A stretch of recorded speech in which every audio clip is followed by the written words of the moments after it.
Hey everybody, it's Kia.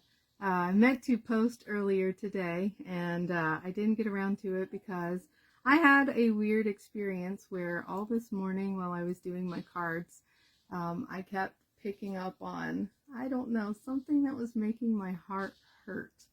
And it didn't, I don't think it's from me. I kept getting the Lover's card, which is, can be one of those things where they say it's your like twin flame or your soulmate or something like that. And so I'm wondering if maybe I'm picking up on some energy from my person who might be going through some stuff. So if he is and he sees this, I just want you to know I wish I could just hold you and make it feel better.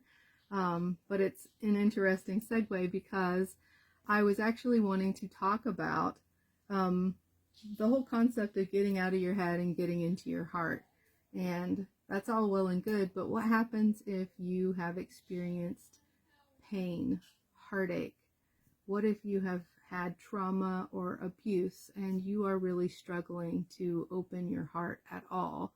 And I just wanted you to know that I have been through that. I made this painting and I'll post it down below so you can look at it. It's pretty, I don't know. I think it's pretty intense. This is what it felt like to me, to try and open up to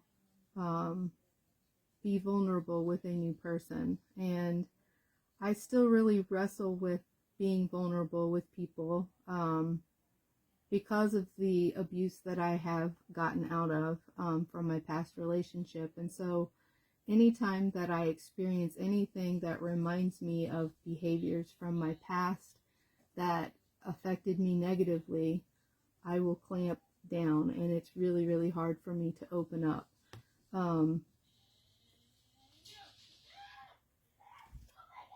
The only thing I can say about opening your heart, aside from I have affirmations and I have like rose quartz that I hold on to, is you have to learn to feel your feelings.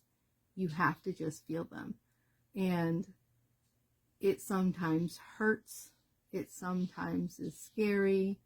And if you were brought up to not cry because it showed weakness, or you were told your feelings are not real or not valid, it makes it all the harder to feel your feelings.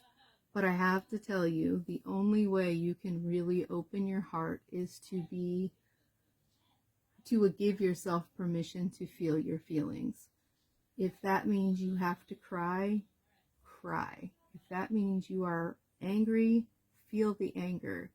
If you are scared, acknowledge that you are scared.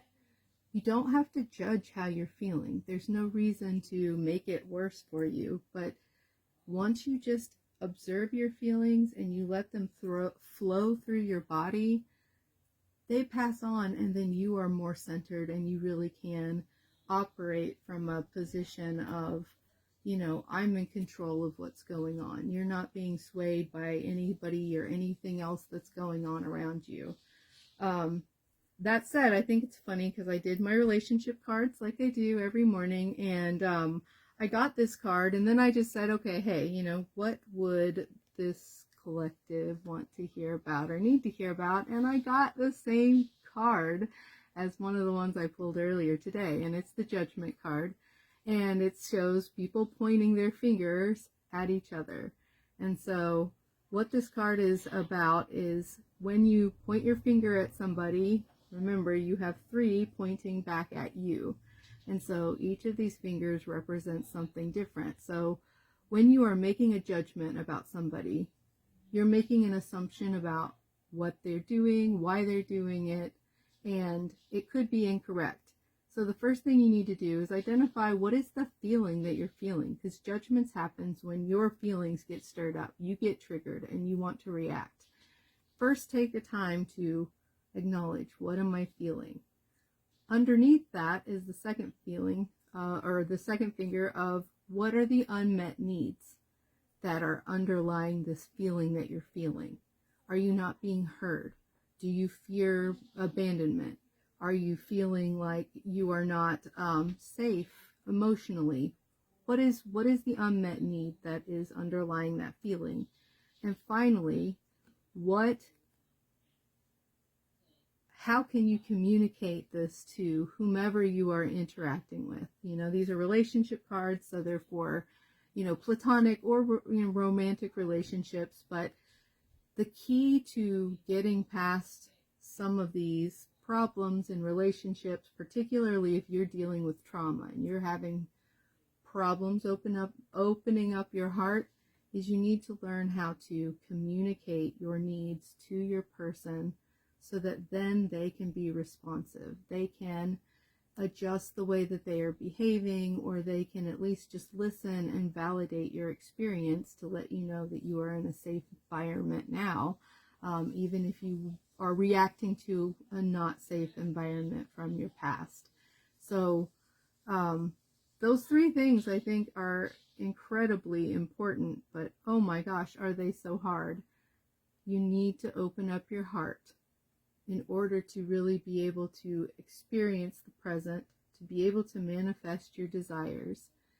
And yet, in order to do that, you also have to do all this other work, which is knowing what you're feeling, knowing why you're feeling it, and then communicating it with the people around you.